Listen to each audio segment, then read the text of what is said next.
नमस्कार, स्वागत है आपका राज्यसभा टीवी की खास पेशकश खास मुलाकात में। और आज हमारे साथ खास मेहमान हैं राज्यसभा के महासचिव देशदीपक वर्मा जी। वर्मा जी, स्वागत है आपका राज्यसभा टीवी पर।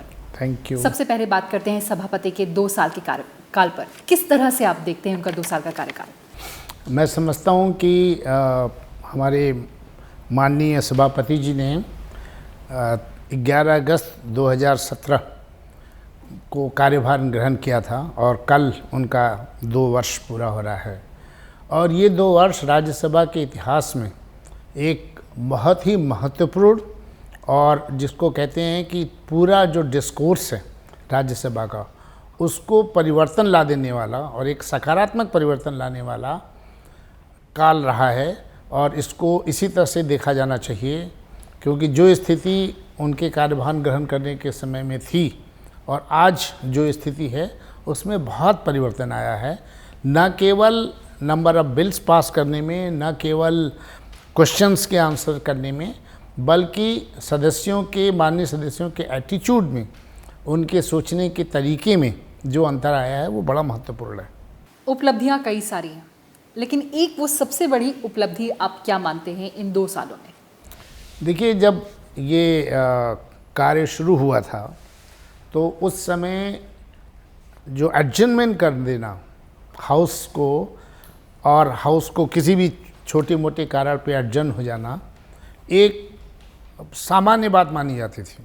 और जब सबसे पहली बार हमारे माननीय सभापति जी ने ये कहना शुरू किया कि ये एडजर्नमेंट ठीक नहीं है, इसको देश देख रहा है, आप लाइव टीवी पे हैं, और उन्होंने इस बात को बार बार कहा। और उस समय ये लगता था कि ये तो बहुत रूटीन है, इसमें क्या खास बात है, ये क्यों बार बार कहा जा रहा है। लेकिन धीरे धीरे लोगों के बात ये पहुंची और उनके बार बार कहने से लोगों में, मीडिया में जो बात बार बार कही गई, उसका प्रभाव मैंने देखा कि लोगों पे आया। तो मैं समझता हूँ कि जैसा आपने सही कहा कि जो क्वांटिटेटिव आउटपुट आया, उसके अलावा जो सबसे बड़ा जो दृष्टिकोण में परिवर्तन आया कि कई सदस्यों ने, कई विरोधी दलों ने ये कहना शुरू कर दिया कि हमारी छवि खराब हो रही है अगर हम हाउस को इस तरह से एडजर्न होते रहने देंगे, और शायद इस बात की आवश्यकता है कि हम हाउस को चलाएं और अपने कार्य को, जिसके प्रति जो हिंदुस्तान की जनता है वो देखती है कि आप क्या कार्य कर रहे हैं, उसके प्रति लोगों में ये जागरूकता पैदा हुई सदस्यों में। तो ये मैं समझता हूँ कि सबसे बड़ी उपलब्धि है। शायद उसी का नतीजा था कि इस बार हमने देखा कि उत्पादकता के सेंस में अगर देखा जाए तो 20 साल का सबसे ज़्यादा प्रोडक्टिव सेशन रहा। जी। 30 से ज़्यादा बिल पास हुए। किस तरह का प्रभाव पड़ा? लगातार जो चेयरमैन कहते आए कि इमेज ज़्यादा ज़रूरी है पार्लियामेंट की लोगों के बीच। देखिए, उपलब्धियों के मामले में मैं कुछ ज़रूर बताना चाहूँगा कि इस बार 32 बिल पास किए गए और 35 सिटिंग्स में, जबकि इसके पहले के 5 सेशन अगर मिला लिए जाएं तो वो 5 सेशन मिलाकर के भी लगभग 2-3 बिल ही एक्स्ट्रा होते हैं जो कि पास किए गए। तो इस हिसाब से ये जो, और इसकी प्रोडक्टिविटी करीबन 105% के आसपास है। तो ये एक बहुत बड़ी है, क्योंकि ये जो प्रतिशत था प्रोडक्टिविटी का, और प्रोडक्टिविटी हम निकालते हैं कि कितने नंबर ऑफ आवर्स का सेशन था और उसके अगेंस्ट कितने घंटे का काम किया हमने। तो पिछले सालों में ये कभी भी 50% के आसपास रहा करता था। जो चुनाव के पहले वाला जो सेशन था उसमें तो ये लगभग 7.4% तक पहुंच गया था, और सडनली वो परसेंटेज हमारा 104% के ऊपर पहुंचना, ये एक बहुत बड़ी उपलब्धि है जो इस बार हुई। और ये केवल नंबर ऑफ आवर्स में नहीं थी, जो हमारे बिल्स पास हुए, जो हमारे स्टार्ट क्वेश्चंस इसमें आंसर किए गए, वो भी संख्या, 0 आवर का जो संख्या है, वो संख्या भी सब अपने आप में रिकॉर्ड है। तो वो एक बहुत महत्वपूर्ण उपलब्धि है जिसको मैं यहाँ पे बताना चाहता था। सर, हमने कई बार देखा कि 0 आवर तो पूरे हुए ही हुए, उसके साथ साथ जो स्पेशल मेंशंस थे वो भी हाउस में लिए गए। देखिए, स्पेशल मेंशन एक ऐसा अपॉर्चुनिटी है जहाँ पर सदस्यों को अपनी बात कहने का मौका मिलता है, और शुरुआत में ही ये 1 घंटे इसमें दिए जाते हैं, तो कई बार सदस्य लोग ऐसी घटनाएं जो उसी रात हुई हैं या उसके 1 दिन पहले हुई हैं उसके बारे में वो अपनी बात कहते हैं और उनको फ्री फ्लोइंग अपने व्यूज़ एक्सप्रेस करने का मौका मिलता है। और इस बार पिछले 20 सालों का रिकॉर्ड इसमें तोड़ा गया है। लगभग 326 स्पेशल मेंशंस 0 आवर्स लिए गए हैं, जो कि एक बहुत बड़ी उपलब्धि है। और इससे सदस्यों में बहुत, क्योंकि एडजर्नमेंट का एक नुकसान ये भी था कि बहुत सारे सदस्य कहते थे कि हम बड़ी कठिनाई से, बड़ी मेहनत से हम प्रश्न तैयार करते हैं, हम बड़ी मेहनत से उसके सप्लीमेंट्रीज तैयार करते हैं, हम 0 आवर की तैयारी करते हैं, और वो हमें बोलने का मौका नहीं मिला करता था। तो वो इस बार उनको मौका मिला और 326 0 आवर होना, जो मैंने बताया कि पिछले 20 साल का रिकॉर्ड है, ये एक बहुत बड़ी बात है।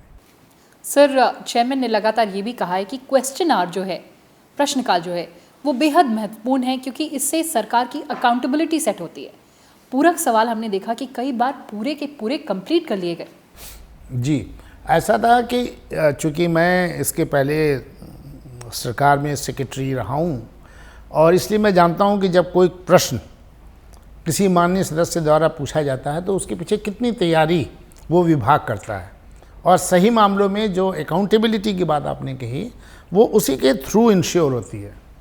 हर आदमी इसकी बहुत तैयारियां करता है, मेहनत करता है, अंदाज़ा लगाता है कि कौन सारे क्वेश्चंस पूछे जाने वाले हैं। और जो सबसे बड़ी बात मैं कहता हूँ कि किसी भी मिनिस्ट्री का कार्य ठीक से हो, नियमों का पालन करके हो, इसको सुनिश्चित करने के लिए the question our is a big facilitator, क्योंकि क्वेश्चन आवर उनको नियंत्रण में रखता है। उनको मालूम है कि क्वेश्चन पूछा जाएगा और हमें इसके उत्तर देने होंगे, और वो उत्तर जिम्मेदारी के उत्तर होंगे, क्योंकि अगर आपने गलत उत्तर दिया तो कोई भी सदस्य दूसरी पार्टी का या विरोधी वो इसमें प्रिविलेजेस ला सकता है। तो वो बड़ी सावधानी से, बड़ी तैयारी के साथ वो प्रश्न पूछे जाते हैं, और वो एक हमारे जो लेजिस्लेटिव रिस्पॉन्सिबिलिटी है उसका एक बहुत बड़ा हिस्सा है। तो जो ये क्वेश्चंस जो इस पीरियड में हुए और क्वेश्चंस का उत्तर दिया गया, जैसा आपने बताया कि कई दिनों तो पूरे के पूरे जितने भी क्वेश्चंस लिस्टेड थे वो सारे के सारे क्वेश्चंस टेकअप कर लिए गए। और उसके अलावा भी करीबन 151 क्वेश्चन इस पीरियड में पूछे गए हैं, वो भी अपने आप में, इनफैक्ट इस बार के सेशन में कितने साल का रिकॉर्ड है ये याद रखना है। हर instrument, every political instrument has broken some record. Questions ने 14 साल का रिकॉर्ड तोड़ा है। तो मैं समझता हूँ कि ये तो एक बहुत ही महत्वपूर्ण उपलब्धि है। और मैं समझता हूँ कि हमारे माननीय सभापति जिस बात को बार बार कह रहे थे, जिस बात पे जोर दे रहे थे, उसकी अंतिम परिणति इस रिजल्ट के रूप में हुई है, जो अपने आप में एक बहुत महत्वपूर्ण उपलब्धि है। बिल्कुल सर, आपने बात की कि इस बार 32 बिल्स पास हुए, जो कि एक रिकॉर्ड है। लेकिन अगर हम बात करें पहले के बिल्स के, तो 16th लोकसभा डिसॉल्व होने के साथ कई बिल्स लैप्स हो गए क्योंकि वो राज्यसभा में पेंडिंग थे। सभापति जी ने एक बेहद महत्वपूर्ण सजेशन दिया कि क्यों ना हम ऑटोमेटिक लैप्सिंग की बात कहें बिल्स की, जो लोकसभा से पास हो गए हैं और राज्यसभा में पेंडिंग हो। कितना महत्वपूर्ण विचार है ये? नहीं, ये बहुत महत्वपूर्ण विचार है, क्योंकि कई बार ऐसा होता है कि ये जो बिल्स, खास करके जो बिल हमारे यहाँ इंट्रोड्यूस किए गए राज्यसभा में और वो टेकअप ही नहीं हो पाए, दूसरे हाउस में जा ही नहीं पाए, कई बार क्या होता है, परिस्थितियाँ बदलती हैं। तो उस समय ये लगता है कि इस बिल की जो हमने उस समय सोचा था अब आवश्यकता नहीं है। कई बार ऐसा भी होता है कि वो जो उद्देश्य था उस बिल का, वो किसी दूसरे बिल के माध्यम से वो उद्देश्य पूरा कर लिया गया, तो उस बिल की आवश्यकता नहीं है। तो ज़रूरत इस बात की है कि जो सरकार के लोग हैं वो उस पर बैठें, उस पर विचार करें और ये देखें कि क्या आज की तारीख में ये बिल रेलेवेंट है या नहीं है। तो इसी दृष्टि से ये विचार दिया गया है कि अगर शासन इसको, जो भारत सरकार के जो मंत्रालय हैं वो जब इसको देखेंगे तो हमारे इन बिल्स को जब वो आ जाएगा कि ये इतने सालों के भीतर अपने आप लैप्स हो जाएगा, तो वो बैठ के उसको देखेंगे, और ताकि वो जो हमारी पेंडेंसी है वो कम होगी। और ये एक बड़ी महत्वपूर्ण मेरा ख्याल सुझाव है जिस पे हम लोग आगे काम भी करेंगे। सर, सदस्यों ने स्क्रूटनी की बात कही बिल्स की पार्लियामेंट्री कमिटीज़ के थ्रू। एक और कीर्तिमान रहा, जो 10 बिल्स राज्यसभा में आए उसमें से 8 स्क्रूटनाइज हुए सभापति के कार्यकाल में? जी, उसमें देखिए ये जो बिल्स इंट्रोड्यूस होते हैं हमारे यहाँ और हमारे यहाँ से लगते हैं, हमारे यहाँ पे राज्यसभा में लगते हैं, उनके लिए ये ज़रूरी नहीं है कि उसको स्टैंडिंग कमेटी में, ये ऑब्लिगेटरी नहीं है सभापति के लिए, लेकिन उनमें से 8 बिलों को स्क्रूटिनी के लिए भेजा गया। और मेरा ख्याल है हमारे अध्यक्ष जी कहते रहे हैं, ये बात किसी से, सभापति जी, ये बात किसी से छिपी नहीं है, वो हमेशा कहते रहे हैं कि बिल्स को स्क्रूटिनी के लिए पार्लियामेंट्री स्टैंडिंग कमेटी को भेजना एक स्वस्थ सांसदिक परंपरा का पार्ट है, ये होना चाहिए। और वो इससे साबित होता है कि 10 में से 8 हमने भेजे हैं उनको। लोगों को कई बार ये जानकारी नहीं होती है कि जो बिल लोकसभा से पास होके आए हैं और हमारे पास आए हैं, वो हम स्टैंडिंग कमेटी में नहीं भेज सकते, वो हम फिर सेलेक्ट कमेटी में केवल भेज सकते हैं। तो वो अगर नहीं गया तो उसके लिए आप स्पष्ट रूप से राज्यसभा उसमें कुछ नहीं कर सकता। जो राज्यसभा के डोमेन में था, जो 10 बिलें, उनमें से हमने 8 को रेफ़र किया। ये मेरे ख्याल एक बहुत बड़ी चीज़ है और ये हम सबका और हमारे माननीय सभापति जी का जो संसदीय मूल्य हैं, संसदीय परंपराएं हैं और जो संसदीय संस्थाएं हैं, उनमें उनका जो विश्वास है, ये उसको प्रदर्शित करता है। आपने संसदीय परंपरा की बात कही, उसको लेकर सभापति काफ़ी सजग रहे हैं। एक वाकया मुझे याद आता है कि उन्होंने किस तरह से सरकार से कहा है कि जो भी सदस्य स्पेशल मेंशन से जो भी अपने इश्यूज उठाते हैं, 30 दिन के अंदर अंदर उनका रिप्लाई मिल जाना चाहिए। बिल्कुल, ये बहुत ही महत्वपूर्ण है, क्योंकि अगर कोई चीज़, कोई प्रश्न हाउस में उठाया जाता है तो उसका उद्देश्य ये है, क्योंकि लोकसभा का एक ये रोल भी है, it is not only for legislative functions, it has also this function कि आप एग्जीक्यूटिव के जो काम हैं उन पर आप निगाह रखें, वो ध्यान दें। तो जो स्पेशल मेंशन है, वो कई बार होता था कि स्पेशल मेंशन लोग कह दिया करते थे, कई बार ले भी नहीं होता था उसको। स्पेशल मेंशन को अब तो लोगों को मौका मिल रहा है स्पेशल मेंशन को पूरी तरह से पढ़ने का, अगर समय नहीं रहता तो कम से कम ले करने का, और वो जो भी ले हो जाता है वो संबंधित विभाग मंत्रालय को भेजा जाता है, उनको उसका जवाब देना चाहिए।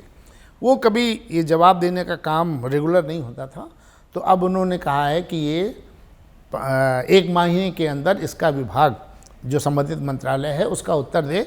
और मेरा ये विचार है कि हम लोग किसी समय, अब जबकि इंटर सेशन पीरियड है, हम इसकी मॉनिटरिंग भी करेंगे और पूछेंगे उन विभागों से, उन मंत्रालयों से जिन्होंने उसका उत्तर नहीं दिया या कार्रवाई नहीं की, तो हम उनसे पूछेंगे कि आपने क्यों नहीं किया, और अगर नहीं किया तो क्या कारण है, कब तक करके इसको दे देंगे।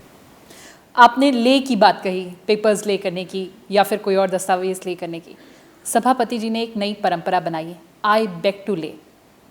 ये एक रूढ़िवादी सोच को दिखाता है, उसको उन्होंने बदलने की गुजारिश की सभी मंत्रियों से। देखिए, हम लोग बहुत सारी चीज़ें कॉलोनियल टाइम्स का बर्डन है उसको हम लोग कैरी करते हैं और कभी उसको सोचते नहीं हैं कि ये जो बर्डन हम कैरी कर रहे हैं वो एक कॉलोनियल सोच को रीइंफोर्स कर रहा है।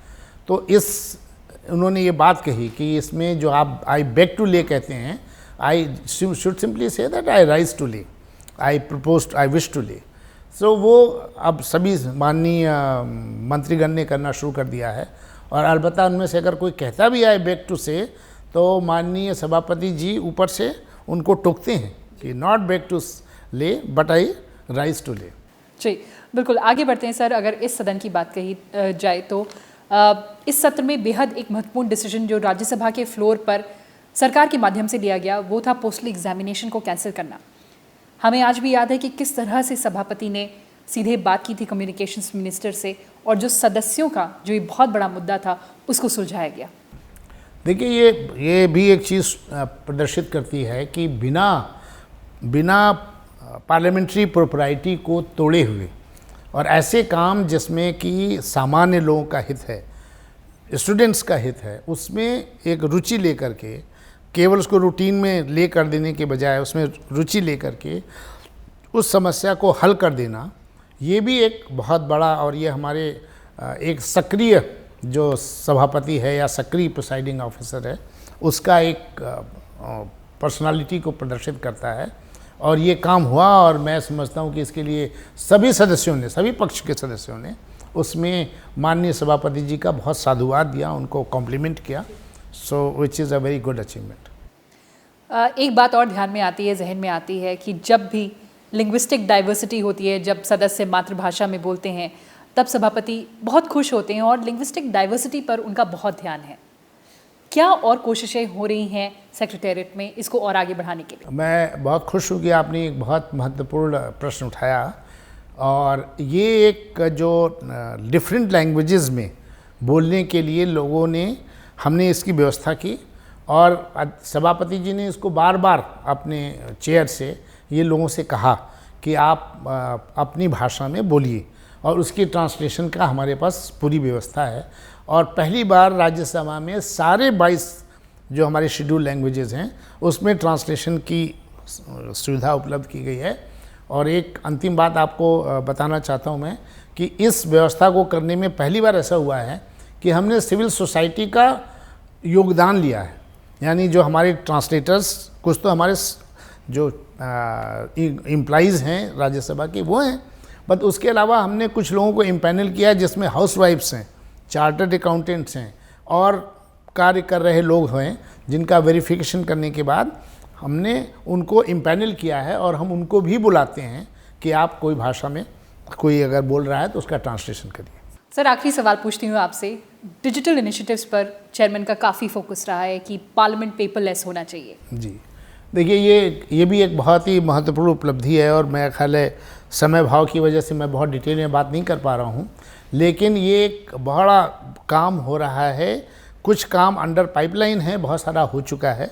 जैसे कि हाउस में इस समय वाईफाई की फैसिलिटी है, यानी आप हाउस में बैठे बैठे जो हमारा एजेंडा है, पुराना जो पेपर्स हैं, उन सबको आप उसमें देख सकते हैं, उससे संबंधित सूचनाएं ले सकते हैं। किसी मिनिस्ट्री के वेबसाइट पे जा कर के उस मिनिस्ट्री से संबंधित जो सूचनाएं हैं वो आप ले सकते हैं। ये वाईफाई फैसिलिटी अवेलेबल है। अब हम हाउस के अंदर ही एक ये व्यवस्था करने जा रहे हैं कि वहाँ पर एक वो हमारा वो हो डेस्कटॉप पे, वहाँ पे लैपटॉप पे या आईपैड पे आपको सारी इन्फॉर्मेशन आप वहीं बैठे देख सकें, और आपको सारा काम वहीं पे करना पड़े आपको। It is like a paperless parliament, so we are moving towards that. Office में हमने ई पार्लियामेंट, ई ऑफिस का कॉन्सेप्ट हमने लागू कर दिया है और इम्प्लीमेंट कर दिया है। वो हमारा इम्प्लीमेंट ऑलरेडी हो रहा है। तो ये दो महान चीज़ें। हमने ई नोटिसेस का काम किया हुआ है, और इस बार आपको जानकर खुशी होगी कि 55% नोटिसेस हमको ई फॉर्म में मिली हैं, और हम उन नोटिसेस को वही प्रायोरिटी देते हैं जिस टाइम वो हमको भेजा जाता है। तो ये एक बहुत महत्वपूर्ण ई पार्लियामेंट की डायरेक्शन में हमारा एक बहुत महत्वपूर्ण इनिशिएटिव है, जो कि पिछले सालों में हुआ, और मैं आगे भी हम लोग बहुत सारी कोशिशें कर रहे हैं। तो पार्लियामेंट्री रिफॉर्म्स के लिहाज से बेहद महत्वपूर्ण रहे सभापति जी के ये 2 साल।